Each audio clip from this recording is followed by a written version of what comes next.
इसी बीच बड़ी खबर आपको बता दें, सीडीओ दिव्यांशु पटेल ने हमला किया है। बड़ी खबर आपको बता रहे हैं। तो सीडीओ दिव्यांशु पटेल ने पत्रकारों पर हमला किया है। लोकतंत्र का चौथा स्तंभ माना जाता है पत्रकारों को, लेकिन ऐसे में सीडीओ बाज नहीं आ रहे हैं। देख सकते हैं आप किस तरह से सीडीओ हरकत में आए। तो सीडीओ ने पत्रकारों पर हमला किया। कितनी बड़ी अपने आप में बात हो जाती है ये, जबकि पत्रकार को लोकतंत्र का चौथा स्तंभ माना जाता है, लेकिन सीडीओ दिव्यांशु पटेल ने पत्रकारों पर ही हमला बोल दिया। जबकि पत्रकार जो है तमाम ऐसी चीजों को साझा करते हैं, दर्शकों को दिखाते हैं, पल पल की अपडेट्स के साथ साझा कराते हैं, लेकिन आज सीडीओ के इतने बिगड़े बोल हो गए, इतने वो शातिर हो गए, क्या कहा जा सकता है कि उन्होंने पत्रकारों पर ही हमला कर डाला।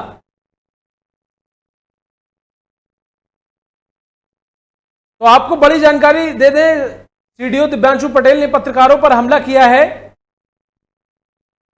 और ऐसे में लगातार सवालिया निशान खड़े ये होते हैं कि अगर पत्रकार को लोकतंत्र का चौथा स्तंभ माना जाता है, सीडीओ को आखिर कहां से यह अनुमति मिली कि पत्रकारों को मारा जाए, उन पर हमला किया जाए?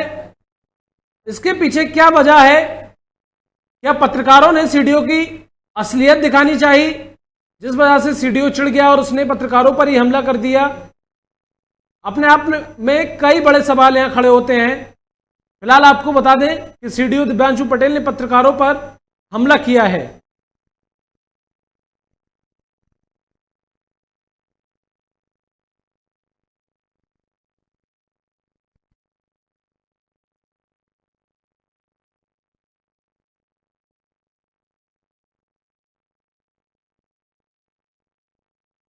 भानु सिंह चंदेल हमारे साथ फोन लाइन पर जुड़ गए हैं। भानु से जानने की कोशिश करेंगे, जिस तरह से सीडीओ ने पत्रकारों पर हमला किया, आखिर सीडीओ को कहां से इतनी अनुमति मिल गई, जबकि पत्रकार को लोकतंत्र का चौथा स्तंभ माना जाता है?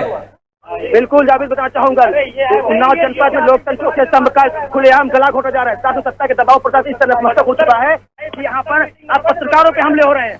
ये हालात है। उन्नाव सीडीओ दिव्यांशु पटेल ने इंडिया न्यूज के कैमरामैन कृष्णा तिवारी के साथ बदतमीजी की, मारपीट की और उसका मोबाइल फोन भी, इससे पहले मारपीट की गई, उसको तमंचा लगाया गया, मारने के प्रयास के भाजपा समर्थक प्रदर्शन किया गया था। उसके बाद दिव्यांशु पटेल अब इस तरह का रवैया अपना हुए यहाँ पे।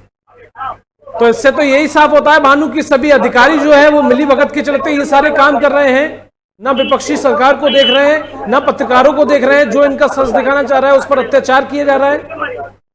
बिल्कुल जावेद, बताओ, जबकि पत्रकार एक नहीं, यहाँ पर सैकड़ों पत्रकार मौजूद हैं, उसके बावजूद में भी सरकार ने बताया भी दिव्यांशु में पेजे से हूँ, उसके बावजूद दिव्यांशु पटेल इतने मनसूबे तेज है, इतने ज्यादा इनको मौका मिल गया कि पत्रकार के पिटाई कर रहे हैं, अपने गन्नर से पिटवा रहे हैं उसको।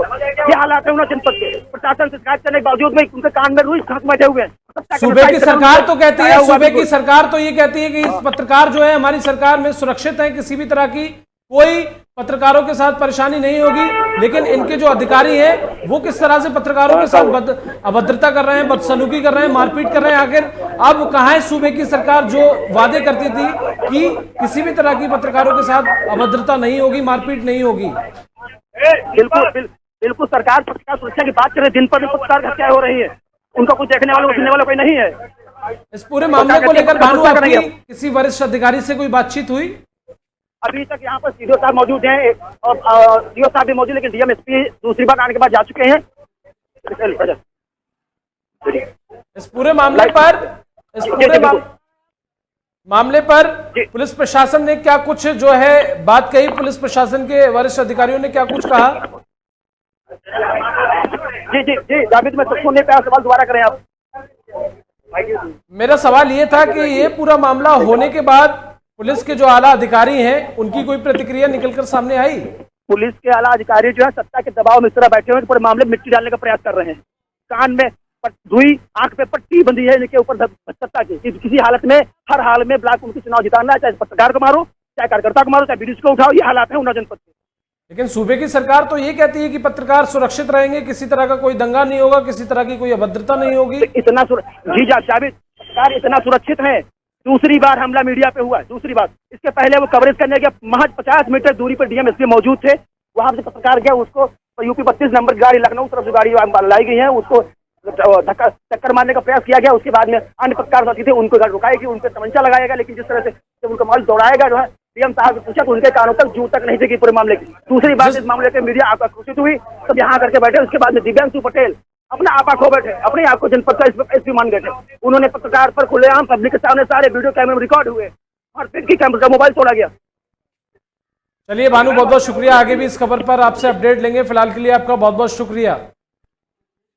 तो अभी जिस तरह से हमारे संवाददाता भानु सिंह चंदेल ने बताया कि पत्रकारों पर हमला किया गया सीडीओ के द्वारा, दिव्यांशु पटेल के द्वारा ये हमला उन्नाव में किया गया, तो आप खुद अंदाजा लगा सकते हैं, जबकि सूबे की सरकार खुद ये बात बोलती है कि पत्रकार हमारी सरकार में सुरक्षित है, पत्रकार को लोकतंत्र का चौथा स्तंभ माना जाता है। लेकिन आज पत्रकारों के साथ अभद्रता ही नहीं बल्कि उनके साथ मारपीट भी की जा रही है, उनके मोबाइलों को फेंका जा रहा है, कैमरे को तोड़ा जा रहा है। आखिर इसके पीछे किसका हाथ है? इन अधिकारियों को आखिर किसका हाथ इनके सर पर रखा हुआ है, जो सूबे की सरकार को, जो उसके नियम कानून को ताक पर रखकर खुद से जो है मन मर्जी जो इनकी आ रही है, जो चल रही है, उसे ताक में रखते हुए सारे काम खुद से कर रहे हैं, चाहे लड़ाई झगड़े हो या मारपीट हो। आखिर इनके लिए कोई भी कुछ क्यों नहीं है? आखिर इनके खिलाफ कोई भी कार्रवाई क्यों नहीं की जाती? अपने आप में एक बड़ा सवाल है।